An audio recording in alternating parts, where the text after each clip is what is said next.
Irmãos, vamos ter um tempo de meditação aqui na palavra, breve, né? Eu queria falar um pouquinho sobre o que é que nós temos em nossas mãos. Não sei se você sabe, mas a mão tem 27 ossos principais, né? E muitos outros ossos também pequenos. E eles são realizados por dois músculos que nós temos na mão e uns outros que nós temos no antebraço. E é um órgão extremamente importante, né? Se a gente olhar para o tempo de vida que a gente tem, quantas coisas a gente já realizou e continua realizando, né? Mas na nossa cultura a mão também tem um sentido figurado, né? Por exemplo, nós dizemos assim: eu conheço fulano como a palma da minha mão, né? Bem pertinho assim. Ou então, aquele administrador governa com mão de ferro. Ou peguei aquele carro de segunda mão, né? Então a mão tem esse sentido figurado também, né? E na Bíblia também tem, né? Mas nós podemos fazer muitas coisas boas com as mãos. Por exemplo, um professor, que nós temos na cidade muitos professores, na igreja também. Um jovem professor lá no seu trabalho chegou, que nem muitas vezes a gente já chegou no nosso trabalho, bem triste, né? Bem pensativo com relação aos problemas, com a situação que estava vivendo, e estava com o coração pesado. E na reunião ali, depois que teve com os outros professores, no meio da reunião ele não aguentou e começou a chorar. Se derramou ali, ninguém entendeu muito, mas percebeu que devia ser algum problema que ele vinha passando. Quando um amigo, então, ali naquela reunião, olha para ele, estende a mão, segura a mão dele, aperta bem forte, não diz palavra nenhuma, mas aquele gesto foi um gesto de muito significado, né? Então veja como é que as nossas mãos podem abençoar, às vezes apenas com um gesto, né? Da mesma forma, nossas mãos podem produzir ameaças, né? Podem produzir coisas que não são boas, né? Eu queria que você abrisse a sua Bíblia lá no livro de Êxodo, capítulo 4, do verso 1 ao verso 5. Quero falar assim que Deus tem colocado coisas em nossas mãos. E Ele quer que a gente use isso para o bem. Êxodo, capítulo 4, do verso 1 ao verso 5, passagem bem conhecida. Ok? Diz assim: respondeu Moisés, mas eis que não crerão, nem acudirão à minha voz, pois dirão: o Senhor não te apareceu. Perguntou-lhe o Senhor: que é isso que tens na mão? Respondeu: uma vara. Então lhe disse: lança-a na terra. Ele a lançou na terra, e ela virou cobra, e Moisés fugia dela. Disse o Senhor a Moisés: estende a mão, e pega-lhe pela cauda. Estendeu ele a mão, pegou-lhe pela cauda, e ela se tornou em vara, para que creiam que te apareceu o Senhor, Deus de seus pais, o Deus de Abraão, o Deus de Isaque e o Deus de Jacó. Amém? Até aqui. Então, Deus fala com Moisés na sarça, conhecemos essa passagem, e ele é comissionado por Deus para realizar uma obra de libertação do povo de Israel, retirando esse povo da terra do Egito, da escravidão, e levando para uma terra prometida. Mas Moisés procura escapar dessa convocação, ou dessa vocação, mas sem sucesso. O Senhor, na graça dele, começa a conversar com Moisés, e Moisés tem a preocupação de que o povo não creria, que Deus falou com ele, que não creria, que ele foi enviado para realizar essa obra. Como é que eu vou tirar tanta gente ali do Egito? Como é que vão crer que eu cheguei lá e falei que o Senhor falou comigo e eles vão obedecer assim? Uma preocupação natural. Deus entendeu isso, ele pediu sinal, ou sinais, para que ele pudesse fazer e o povo tivesse confiança que realmente ele foi enviado. Deus entendeu a situação, e o texto que a gente leu é o primeiro de 3 sinais que Deus deu para ele de início. E nesse primeiro sinal ele estava segurando na mão uma vara que possivelmente era um cajado que o pastor conduzia o rebanho, ele era um homem que cuidava de rebanho, e o Senhor transformou aquilo num animal, mostrando, importante para a gente, que não era a vara que tinha poder, mas a vara era um instrumento, e que Deus usou esse instrumento, transformou esse instrumento em algo que fosse útil. Então o poder não estava na vara, porque às vezes a gente assiste um filme, um documentário, alguma coisa, e dá a impressão que a vara que Moisés usava era uma varinha mágica, né? E não é. É a mesma coisa, Deus tem colocado coisas nas nossas mãos, e elas não são poderosas em si, mas elas podem se tornar poderosas quando nós entregamos ao Senhor, né? Foi o que aconteceu. Eu queria falar um pouquinho sobre isso, e Deus fortalece Moisés nessa situação, porque aí surge essa pergunta: Moisés, o que é isso que tens nas mãos? E é a pergunta que a gente faz hoje para a nossa vida, coloca aqui: o que é que nós temos nas nossas mãos? O que o Senhor tem colocado nas nossas mãos, né? O que é que nós temos recebido dele que podemos entregar para ele, e isso ser transformado num instrumento de poder que glorifique a Deus e que abençoe outras pessoas? Quantas coisas Deus tem colocado nas nossas mãos? Literalmente nas nossas mãos e figuradamente como algo que o Senhor tem concedido a gente. Na Bíblia, algumas pessoas tiveram instrumentos nas mãos em que Deus transformou, usando esses instrumentos e transformando em instrumento útil e de poder.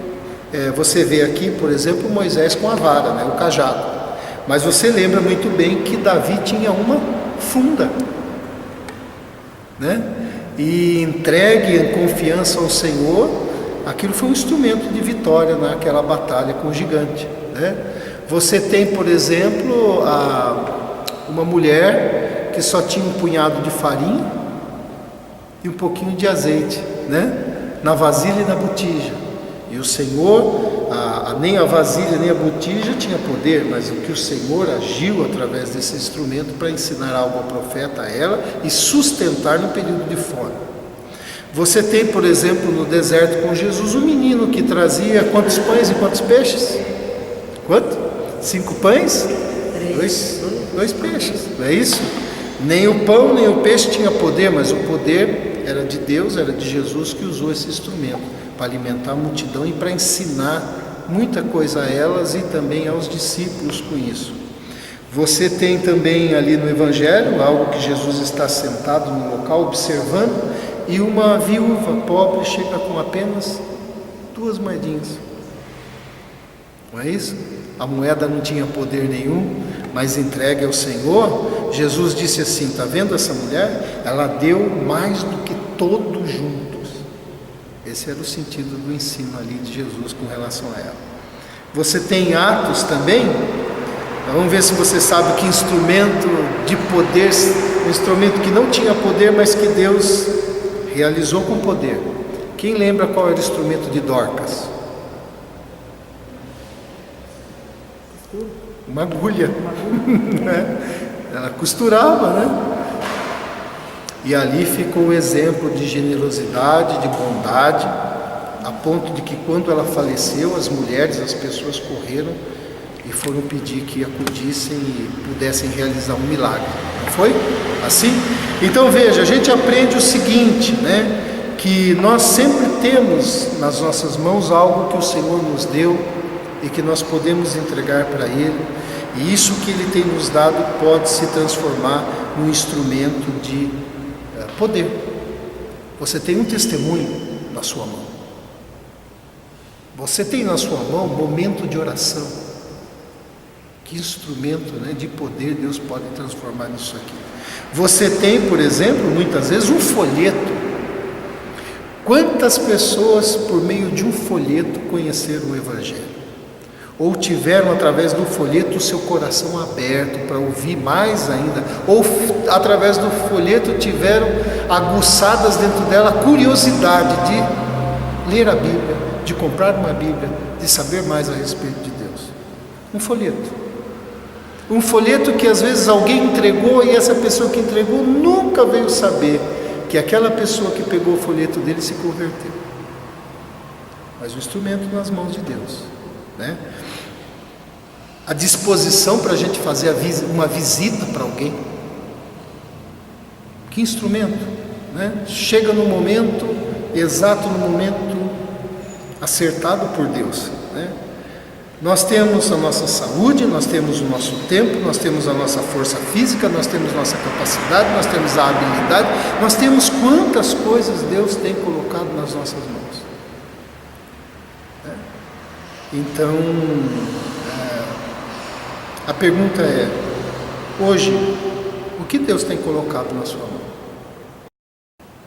Outra coisa, o que nós temos recebido do Senhor e Ele tem colocado na nossa mão, a gente deve dedicar a Ele, né? Esse é o segundo ensino. Porque o segredo não está em quanto nós temos, quantos instrumentos nós temos, mas o segredo está na entrega. Tinha só 5 pães e 2 peixes. Olhando para a necessidade, os discípulos pensaram humanamente, isso aqui não dá para nada, o que vai fazer com isso, não é? Então não é a quantidade, mas a entrega, essa disposição, a confiança, a liberalidade, ou seja, a generosidade do nosso coração em fazer as coisas, o desprendimento de colocar todas as coisas nas mãos do Senhor e saber que Ele pode transformar isso num instrumento que abençoe as pessoas. Tudo aquilo que nós fazemos que abençoe as pessoas, que de alguma forma o bem seja produzido, seja um conselho, seja um abraço, seja uma palavra de afeto, seja aquele aperto de mão que o amigo deu na mão do professor, isso produz glória para Deus. Porque Deus é glorificado onde o amor é estabelecido, Deus é glorificado onde o bem é plantado, não é isso? Aonde o mal está, aonde a ironia, a inveja, a maldade, essas coisas não glorificam a Deus e não abençoam ninguém. Mas do contrário, glorificam o Senhor. E Deus tem nos dado bens, Deus tem nos dado talentos, Deus tem nos dado dons, não é isso? E o que a palavra ensina no Evangelho? Paulo diz assim: tudo quanto fizerdes, fazei-o de todo o coração, como para o Senhor e não para homens. Quando a gente leva isso para a vida, então uma aula se torna diferente,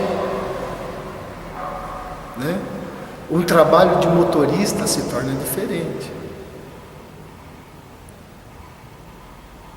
Tudo que fizerdes, fazei-o de todo o coração, como para o Senhor e não para homens. Embora estejamos fazendo para homens, realize como estiver fazendo para o Senhor, porque de fato primeiro fazemos para Ele, né? Cientes de que recebereis do Senhor a recompensa da herança, a Cristo o Senhor é que estáis servindo. Então todas as coisas mudam, tudo que fazemos muda, se nós entendemos que o primeiro a receber o que estamos realizando, seja o que for, é o Senhor. Aí a gente vai pensar como é que a gente realiza, a gente vai pensar com que motivação a gente faz, a gente vai pensar na responsabilidade que nós temos em fazer, e nós vamos ainda pensar que se é desse jeito, não dá para fazer sem depender dele, do Senhor, né? O que o Senhor tem concedido na sua vida? Você tem dedicado ao Senhor? Você tem devolvido a Ele? Né? A gente pode pensar no plano familiar, você pode pensar no plano profissional, você pode pensar no plano acadêmico, você pode pensar em todas as áreas da sua vida. Não há nada que do céu não nos seja dado. Todo bem procede do Pai das luzes, né, diz Tiago. Então, nós temos usado aquilo que Deus tem nos dado para glorificar a Deus, a gente tem usado aquilo que Deus tem nos dado para abençoar a vida da outra pessoa. E o outro ensino muito simples, se é assim, que a gente possa orar e deixar que Deus toque nas coisas que nós temos recebido dele. Moisés tinha uma vara, um cajado, que ele era instrumento de trabalho para ele, de apoio. E ele deixou que Deus tocasse isso, né? Claro que primeiro é o coração, mas que tocasse isso. Então, aqui é o princípio de nós reconhecermos o que nós temos recebido do Senhor e orarmos pedindo que o Senhor abençoe aquilo, para que esse propósito de glorificar a Deus e de ajudar as pessoas, ele se cumpra naquilo que eu tenho recebido. E aí a gente não pensa que é só coisas de dentro da igreja, não, é tudo mesmo que nós temos recebido. Tudo que é recebido. Quem podia imaginar que 2 peixinhos na marmita de um jovem podia fazer uma diferença enorme como fez, podia ser registrado no Evangelho em que há séculos tem sido lido e pregado? Quem podia imaginar? Esse jovem nunca imaginou. Então tudo que nós temos, o que você tem na marmita, a sua marmita, o que você trabalha, o que você faz, o que você conversa, tudo, a gente deve orar agradecendo e reconhecendo o que a gente tem recebido do Senhor e devolvendo para Ele, pedindo que Ele abençoe aquilo que agora a gente está chamando como nosso, para que glorifique Ele e abençoe alguém. Nossa, se a gente parasse aqui para exemplificar e pensar em cada detalhe de coisas simples que a gente tem recebido, né? De coisas assim que você fala, mas isso também, a gente vai ver como que qualquer coisa que nós temos pode se tornar um instrumento de bênção, como também pode se transformar num instrumento de divisão. Já vi gente brigar no caixa por causa de 5 centavos. Já viu ou não? Pode causar um grande mal-estar, causar um grande tumulto por causa de 5 centavos, né? Então a gente pode tanto abençoar com qualquer coisa, quanto também fazer o contrário. Mas aqui o Senhor pergunta: o que é que você tem na mão? Então eu queria deixar essa reflexão para a gente. E teve um camarada que escreveu uma coisa interessante aqui. O texto era maior, mas eu vou só reduzir aqui. Ele escreveu assim: depende das mãos, né? E ele disse assim, por exemplo, o Gabriel vai gostar: uma bola de basquete profissional na minha mão, na mão dele, vale hoje quanto? Não sei, você pode ir numa loja de esporte, você compra uma bola de basquete por 50, 60 reais, mas uma bola de basquete profissional, uns 400 reais, mais ou menos. É o máximo que talvez tenha valor na minha mão. Mas no camarada aqui, no LeBron James, que é o jogador aí da atualidade, um dos tops aí, quanto vale uma bola na mão dele? Depende da mão que segura. Prego na minha mão serve talvez para consertar uma cadeira ou para uma construção. Mas e os pregos nas mãos de Jesus? Serviram para salvar a humanidade, não é? Tudo depende das mãos que seguram. Você segura algo que Deus te deu. O que é que você tem na mão? Você tem entregue ao Senhor com o desejo de que glorifique a Ele, que abençoe as pessoas? Abaixe sua cabeça. Eu queria que você pensasse nisso. Pensasse o que é que você tem nas mãos.